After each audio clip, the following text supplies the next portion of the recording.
Monsieur le Président de l'Assemblée nationale, El Hadj Malick Ndiaye, Monsieur le Premier ministre Ousmane Sonko,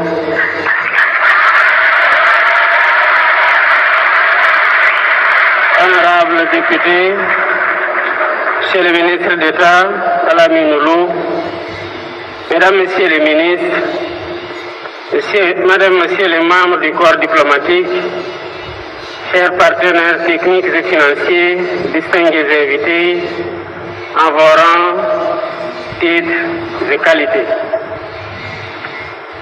Je voudrais commencer mon intervention par des félicitations. Des félicitations nourries à l'endroit de Monsieur le Premier ministre.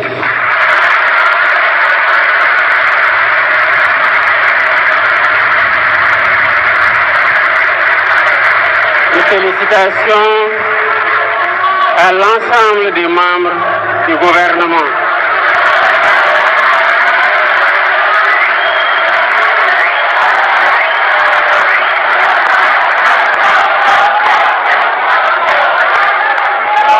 Mais des félicitations aussi à tous les collaborateurs de l'équipe gouvernementale et du président de la République qui ont contribué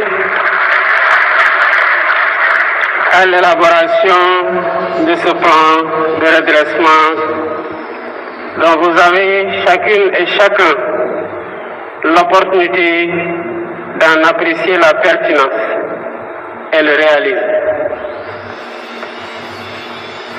Voilà bientôt un peu plus de 15 mois que vous nous avez fait confiance. À notre arrivée, nous avons fait la situation de référence à travers un diagnostic honnête.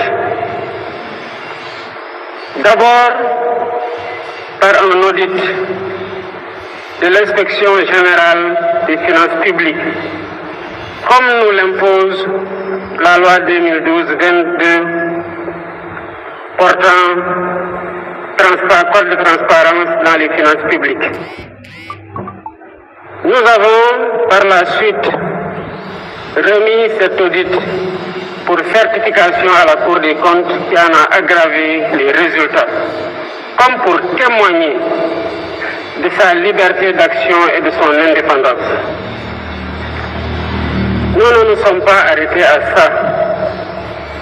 Nous avons demandé commanditer un audit externe par un cabinet avec une signature internationale, à savoir le cabinet Forvis Mazars. Nous avons fait tout ça pour que les Sénégalais comprennent, comme nous aussi nous l'avions compris, l'envergure et la gravité de l'héritage qu'il faut balancer avec l'espoir qui a accompagné notre élection. Mais la finalité n'a jamais été de vous dire voilà où en était le pays. Parce que justement, c'est parce que ça ne marchait pas que vous avez décidé de changer d'équipe.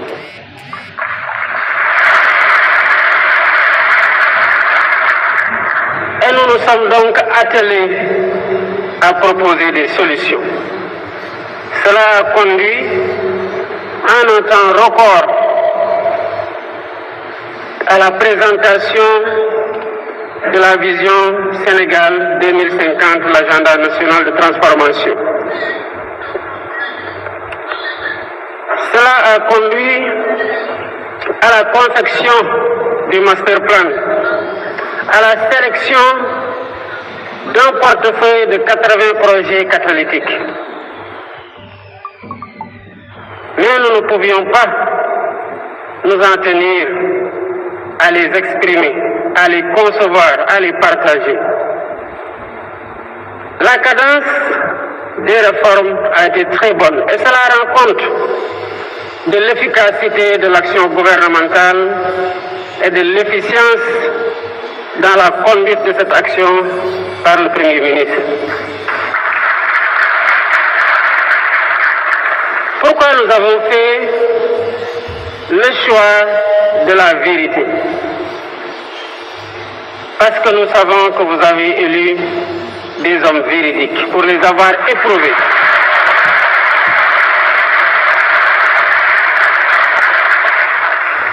Des hommes d'honneur qui n'entendent pas changer au contact du pouvoir. Nous avons fait le choix de la vérité parce que nous avons du respect pour vous, peuple sénégalais. Nous avons fait le choix de la vérité parce que nous voulons imposer à nos interlocuteurs le respect qu'ils nous doivent en leur donnant le respect que nous nous devons. Et cela ne se fait que dans la vérité. Mais nous avons aussi fait le choix de la vérité pour corriger les anomalies et nous assurer que plus jamais cela ne puisse se reproduire.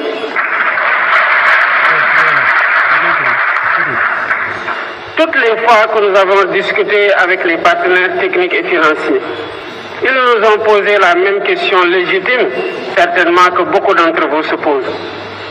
Oui, mais comment allez-vous redresser la situation?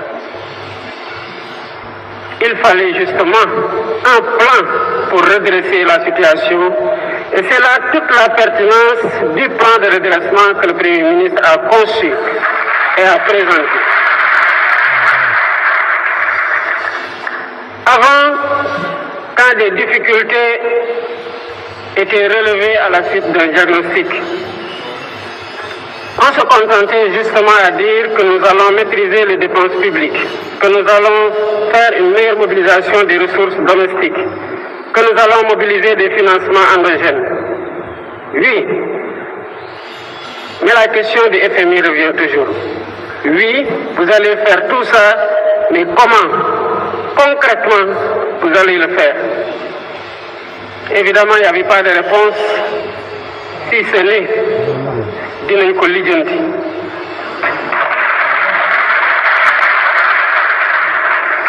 Lijjanti boobu moo waral la dette cachée. Parce que quand on est sûr de ce qu'on doit faire, de ce qu'on va faire pour apporter des solutions suite à un diagnostic, on doit pouvoir partager clairement les solutions qui sont envisagées. C'est cela aussi faire œuvre de transparence.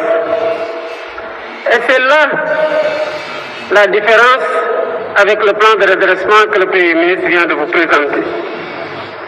Toute l'ingéniosité du plan réside dans le chiffrage ligne par ligne de ce qui va être fait et qui constitue en agrégé le montant de 5 677 milliards en hypothèse basse et décliné annuellement dans les rythmes de mobilisation.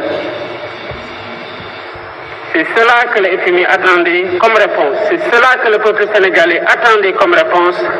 Et c'est cela que nous vous donnons aujourd'hui comme réponse.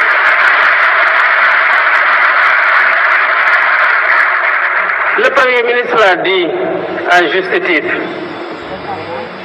Le redressement a commencé avant ma prestation de serment. Quand lors de ma visite au Palais de la République, m'entretenant avec mon prédécesseur, je lui ai dit que j'ai appris que vous êtes sur le point de signer une convention, une concession sur les chantiers navals de Dakar qui n'a pas été négociée dans les bons meilleurs termes. Évidemment, il s'en est défendu, mais je lui ai demandé de stopper.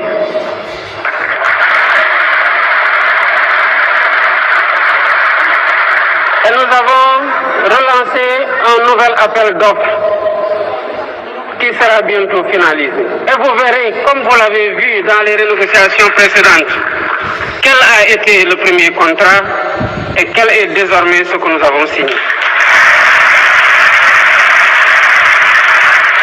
Le redressement a commencé aussi avec la réactivation du Comité national de la dette publique.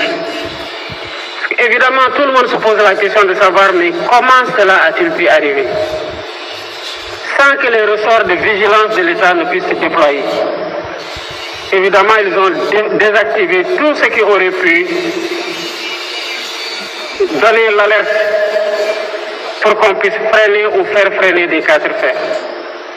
Aujourd'hui, quel que soit le marché qui est attendu, l'avis du Comité national de dette publique est systématiquement requis, ce qui permet au Trésor d'avoir une visibilité sur l'endettement.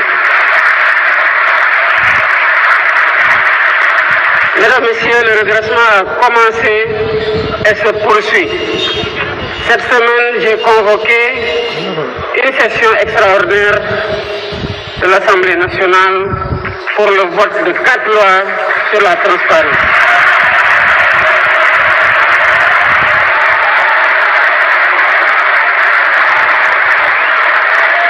Mesdames, Messieurs, je vous invite à vous approprier ces lois. Ça fait une année que nous travaillons sur ces lois pour nous assurer d'avoir le meilleur dispositif de lutte contre la corruption et de promotion de la bonne gouvernance. Et vous le verrez, peut-être que vous partagerez mon sentiment. Et Dieu sait que j'ai été particulièrement exigeant. Je suis très satisfait.